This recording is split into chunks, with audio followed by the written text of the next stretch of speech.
Dr. Salim. I'm a qualified GP in South London, and I'm a clinical lead in frailty at Dartford Central PCN in Northwest Kent. I'm here today with Dr. Ashraf to record a podcast covering the basics principle that GP trainees need when analyzing the ECG. Having a fundamental understanding of analyzing ECG is a crucial skill for every clinician, including GP trainees. It is important to know the decision of requesting an ECG prior to checking the ECG result itself. In primary care, ECG can be indicated for various reasons. Common indications are chest pain, palpitation, syncope, and organ damage, such in a patient newly diagnosed with hypertension, and to assess the QT interval before initiating several medications, especially the antipsychotic. ECG can also help to guide the management in patients with electrolyte imbalance, such as potassium and calcium. Reading an ECG systematically is crucial to ensure accurate interpretation and avoid missing key findings. We start by checking the heart rate. We simply count the number of the large square between a consecutive R waves and divide it into 300. So if we have 3 large square, means the heart rate is 100. If we have 4 large square, means the heart rate is 75, and so on. Moving to the rhythm, when we check the rhythm, we need to make sure if the rhythm is regular or irregular by comparing the RR intervals. We measure the distance between the RR in one of the leads, and then we compare it with the other leads. If we find different variations on the RR space, that means the heart rate is irregular. If they're being similar, that means the heart rate is regular. We also need to check the P wave, which it comes always prior to the QRX complex.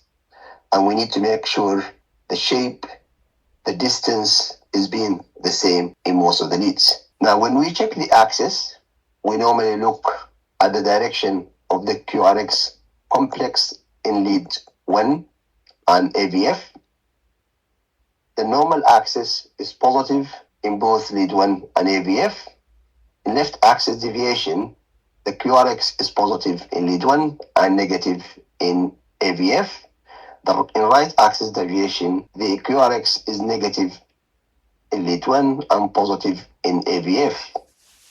In extreme axis deviation, we find QRX complex is negative in both leads.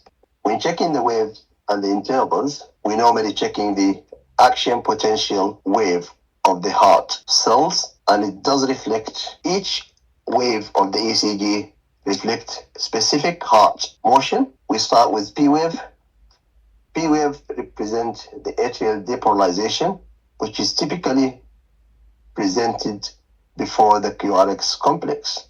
Normal P wave is less than 0.12 seconds, best seen in lead 1 and V2. The segment after the P is the PR segment, and it presents the returning of action potential after the contraction. It should be differentiated from the PR interval, which is the total time from the beginning of P till the start of the QRS complex. The duration of a PR interval is between 0.12 to 0.20 seconds. It represents the time need for the impulse to travel from the sinoatrial node to atrioventricular node in conduction system. Ventricular contraction is represented by the QRS complex on ECG.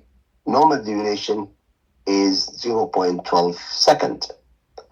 The isometric line between the QRS complex and the T wave is called the ST segment, which represent the intervals between the ventricular depolarization and repolarization. The ventricular repolarization is represented by the T wave. It's always upright except on lead V1 and AVR. So it is always on the direction of the QRX complex. QT interval is the time from the beginning of QRS complex till the end of T wave. As this interval's rate is limited, the heart rate must be considered when measuring the QTC. Several formulae exist. The common formula is the Bassett, is being the most widely used formula. However, rough estimate at a normal heart rate, QT interval should be no longer than half the RR interval. Any positive deflection after a T wave is called a U wave. They are connected to hypokalemia, but it might be normal findings, especially in lead V2 and V4. Dr. Ashraf is going to cover the second part, which covers the common presentations with the common changes we saw on ECG. I hope you enjoyed it. Thank you.